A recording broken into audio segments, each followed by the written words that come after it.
નમસ્કાર મિત્રો, આજે આપણે જનરલ નોલેજના પ્રશ્ન લઈને આવી રહ્યા છે. તો પહેલો પ્રશ્ન છે, નીચે પૈકી ક્યારે પ્રાકૃતિક ચિકિત્સા દિવસ ઉજવવામાં આવ્યો છે? ઓપ્શન છે 16 નવેમ્બર, 17 નવેમ્બર, 18 નવેમ્બર કે 19 નવેમ્બર. તો મિત્રો તેનો સાચો જવાબ છે 18 નવેમ્બર.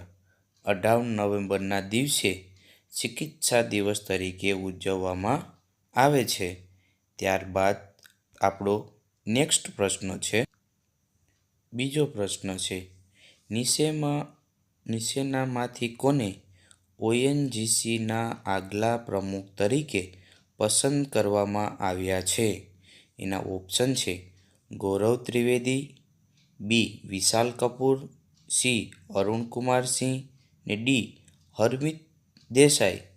આનો સાચો જવાબ છે મિત્રો અરુણ કુમાર સિંહ, કે જેમને ઓએનજીસીના આગલા પ્રમુખ તરીકે પસંદ કરવામાં આવ્યા છે. ત્યારબાદ આપણો નેક્સ્ટ પ્રશ્ન છે મિત્રો, તાજેતરમાં કોરોના બાદ નવી કંપનીઓ ખોલવામાં કયું રાજ્ય ટોચ પર રહ્યું છે? એના ઓપ્શન છે હરિયાણા, બી મહારાષ્ટ્ર, સી ગુજરાત કે ડી મધ્યપ્રદેશ. તો તેમનો સાચો જવાબ છે મિત્રો મહારાષ્ટ્ર, કે જે કોરોના બાદ નવી કંપનીઓ ખોલવામાં ટોચના રાજ્ય પર ટોચ ઉપર રહેલું છે મિત્રો. ત્યારબાદ આપણો નેક્સ્ટ પ્રશ્ન છે મિત્રો, નીચેના પૈકી કોને રાષ્ટ્રીય પેન્શન પ્રણાલી ટ્રસ્ટના અધ્યક્ષના રૂપમાં પસંદ કરવામાં આવ્યા છે? એના ઓપ્શન છે અરવિંદ વિરમાની, વિશાલ કપૂર, સૂરજ ભાન કે અરુણ કુમાર સિન્હ.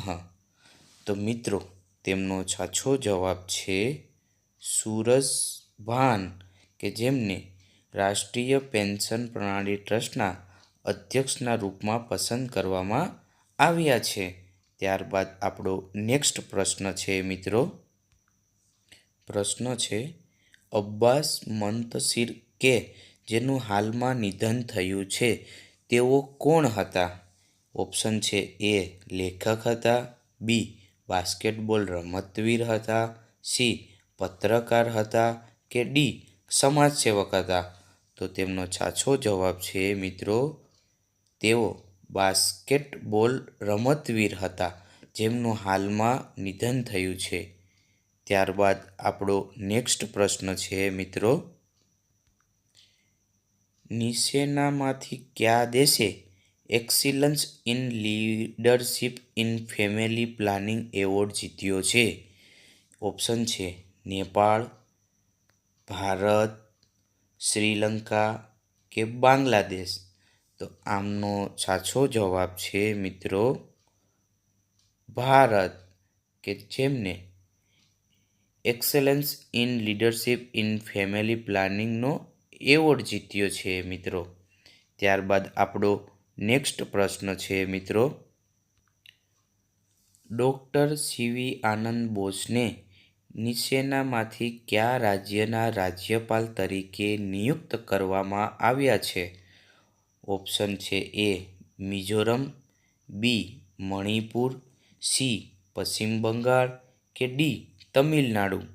તો તેમનો સાચો જવાબ છે પશ્ચિમ બંગાળ, કે ડૉક્ટર સીવી આનંદ બોઝને તે રાજ્યના રાજ્યપાલ તરીકે નિયુક્ત કરવામાં આવ્યા છે. ત્યારબાદ આપણો નેક્સ્ટ પ્રશ્ન છે મિત્રો, નીચેના પૈકી કઈ કંપની યુરોપિયન વર્ક કાઉન્સિલની સ્થાપના કરનાર પ્રથમ ભારતીય કંપની બની ગઈ છે? એના ઓપ્શન છે ટીસીએસ, વિપ્રો કે ડી ટાટા. તો તેનો સાચો જવાબ છે મિત્રો બી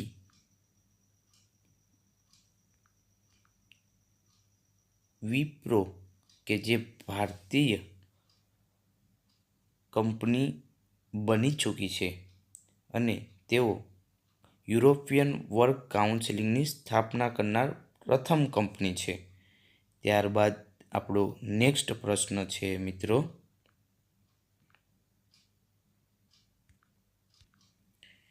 નીચેનામાંથી ક્યારે વિશ્વ બાળ દિવસ ઉજવવામાં આવ્યો છે? એનો ઓપ્શન છે એ 18 નવેમ્બર, બી 20 નવેમ્બર, સી 21 નવેમ્બર કે ડી 19 નવેમ્બર. તો તેમનો સાચો જવાબ છે મિત્રો 20 નવેમ્બર, કે જે દિવસે વિશ્વ બાળ દિવસ ઉજવવામાં આવી રહ્યો છે. ત્યારબાદ આપણો નેક્સ્ટ પ્રશ્ન છે મિત્રો, નીચેનામાંથી કયા સ્થળે એપીઈસી આર્થિક નેતાઓની બેઠક થઈ છે?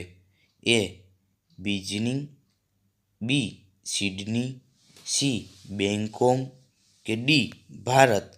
તો તેમનો સાચો જવાબ છે મિત્રો બેંકોક, કે જ્યાં એપીઈએસ આર્થિક નેતાઓની બેઠક થઈ ચૂકી છે. ત્યારબાદ આપણો નેક્સ્ટ પ્રશ્ન છે મિત્રો, નીચેનામાંથી કોને ગુજરાત ક્રિકેટ સંઘના નવા અધ્યક્ષ તરીકે પસંદ કરવામાં આવ્યા છે? ઓપ્શન છે ઋતુરાજ અવસ્થી, બી ધનરાજ પરિમલ નાથવાણી, સી કિશોરકુમાર બાસા કે ડી અરુણકુમાર સિંહ. તેમનો સાચો જવાબ છે મિત્રો ધનરાજ પરિમલ નાથવાણી, કે જેઓ ગુજરાત ક્રિકેટ સંઘના નવા અધ્યક્ષ તરીકે પસંદ કરવામાં આવ્યા છે. ત્યારબાદ આપણો નેક્સ્ટ પ્રશ્ન છે, તાજેતરમાં કયા પૂર્વ આઈએએસ અધિકારીને ઈસીએના ચૂંટણી કમિશનર બનાવવામાં આવ્યા છે? ઓપ્શન છે અરવિંદ વિરમાની, વિશાલ કપૂર, અરુણ ગોયલ કે ઋતુરાજ અવસ્થી. તો તેમનો સાચો જવાબ છે મિત્રો અરુણ ગોયલ, કે જેમને ઈએસના ચૂંટણી કમિશનર બનાવવામાં આવ્યા છે. ત્યારબાદ નેક્સ્ટ પ્રશ્ન છે આપણો મિત્રો, તાજેતરમાં ભારતે 15મી એશિયન એરગન ચેમ્પિયનશિપમાં કેટલા સુવર્ણ પદક જીત્યા છે? તેમનો ઓપ્શન છે એ 28, બી 25, સી 32 કે ડી 27. તો તેમનો સાચો જવાબ છે મિત્રો 25 સુવર્ણ પદક જીત્યા છે. ભારત આ 15મી એશિયન એરગન ચેમ્પિયનશિપમાં 25 પદક સુવર્ણ જીત્યા છે. ત્યારબાદ આપણો નેક્સ્ટ પ્રશ્ન છે મિત્રો, તાજેતરમાં રશિયા અને કયો દેશ કાળા સમુદ્રના અનાજની સંધિને 4 મહિના લંબાવવા માટે સહમત થયા છે? ઓપ્શન એ છે મોલ્ડોવા, બી યુક્રેન, સી રોમાનિયા કે ડી મોંગોલિયા. તેમનો સાચો જવાબ છે મિત્રો યુક્રેન. ત્યારબાદ નેક્સ્ટ પ્રશ્ન છે મિત્રો, તાજેતરમાં કયા રાજ્યમાં 3 ટ્રાન્સજેન્ડર સરકારી સ્કૂલ શિક્ષકના રૂપમાં પસંદ કરવામાં આવ્યા છે? ઓપ્શન છે કેરળ, તેલંગાણા, કર્ણાટક કે આંધ્રપ્રદેશ. તો તેમનો સાચો જવાબ છે કર્ણાટક.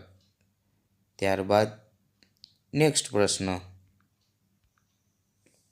હાલમાં દલજીત કૌર ખંગુરાનું નિધન થયું છે. તેઓ કઈ રમત સાથે જોડાયેલા હતા? ઓપ્શન છે ક્રિકેટ, કબડ્ડી, ફૂટબોલ કે બાસ્કેટબોલ. તો તેમનો સાચો જવાબ છે મિત્રો કબડ્ડી સાથે જોડાયેલા હતા. ત્યારબાદ નેક્સ્ટ પ્રશ્ન, નીચેના પૈકી કઈ રાજ્ય સરકારને એનએચઆરસી દ્વારા ઉચ્ચ શિક્ષણ ન મળવા બદલ નોટિસ આપવામાં આવી છે? ઓપ્શન છે પંજાબ, અસમ, અરુણાચલ પ્રદેશ કે ઉત્તર પ્રદેશ. તેમનો સાચો જવાબ છે મિત્રો પંજાબ સરકાર.